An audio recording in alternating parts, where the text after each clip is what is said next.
Bismillahirrahmanirrahim. Assalamualaikum warahmatullahi wabarakatuh. Alhamdulillahirabbil alamin wassalatu wassalamu ala asrofil anbiya'i wal mursalin wa ala alihi wa ashabihi rasulillahi ajma'in. Asyhadu an la ilaha illallah wa asyhadu anna Muhammadan abduhu wa rasuluh la nabiyya ba'da amma ba'du. Allahumma salli ala Sayyidina Muhammad wa ala ali Sayyidina Muhammad.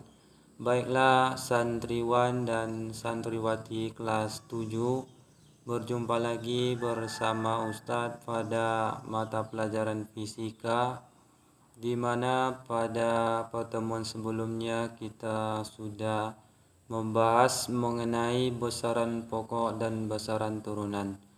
Ustadz harapkan kalian sudah bisa membedakan mana yang termasuk besaran pokok dan mana yang termasuk besaran turunan beserta satuan dari kedua besaran tersebut. Baiklah, untuk pertemuan kali ini kita akan mencoba membahas, yakni materi kita berkaitan tentang mengenal alat-alat ukur atau mengenal macam-macam alat ukur. Oke, ini pembahasan kita mengenal macam-macam alat ukur. Yang pertama kita masuk terlebih dahulu alat ukur panjang. Untuk mengukur panjang ada beberapa alat yang bisa kita gunakan. Yang A-nya adalah penggaris. Sebagaimana kita ketahui bahwa penggaris dapat kita gunakan untuk mengukur panjang dari suatu benda. Dan ini merupakan salah satu contoh dari penggaris. Dan penggaris ini memiliki tingkat ketelitian 0,1 cm. Kemudian yang B-nya ada jangka sorong. Dan ini merupakan gambar atau bentuk dari jangka sorong. Jangka sorong ini juga dapat kita gunakan untuk mengukur panjang suatu benda dan memiliki tingkat ketelitian 0,01 cm. Kemudian selanjutnya yang C-nya mikrometer sekrup. Mikrometer sekrup ini juga bisa kita gunakan untuk mengukur panjang atau diameter suatu benda. Dan ini merupakan contoh atau gambar dari mikrometer sekrup. Mikrometer sekrup ini dia memiliki tingkat ketelitian 0,001 cm. Itu tingkat ketelitiannya. Baik, selanjutnya kita lanjutkan. Yang kedua, waktu.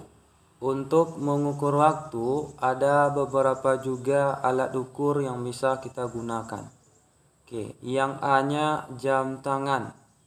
Ini merupakan salah satu contoh dari jam tangan.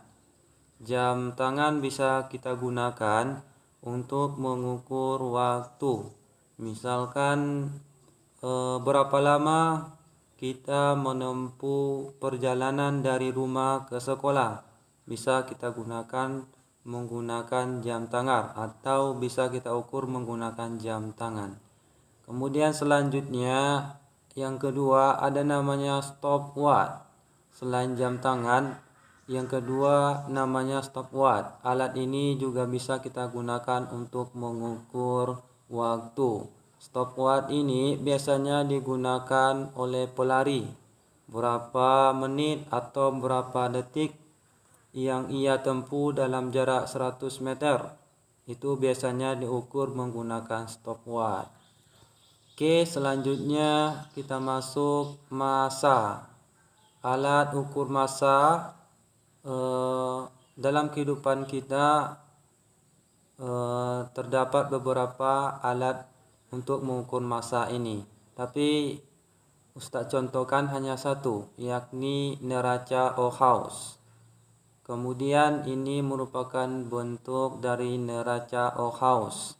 Biasanya digunakan untuk menimbang emas.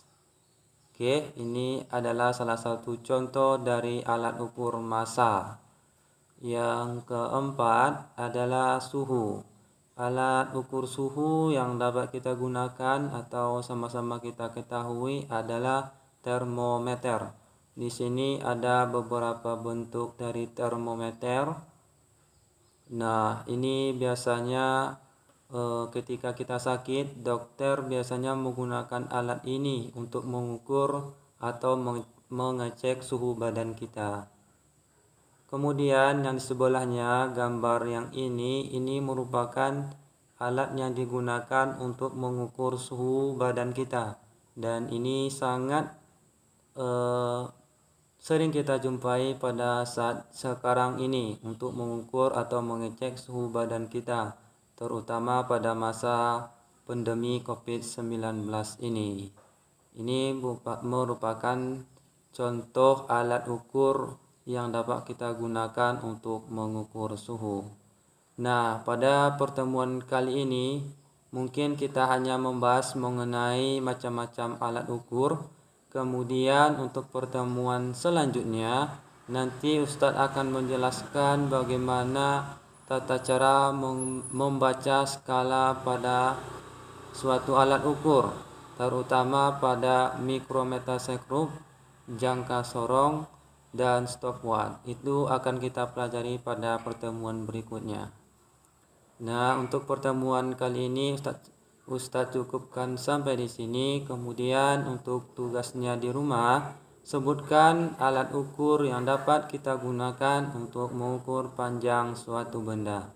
Sekian dari Ustadz, lebih dan kurang perbanyak maaf. Wabillahi taufiq wal hidayah. Wassalamualaikum warahmatullahi wabarakatuh.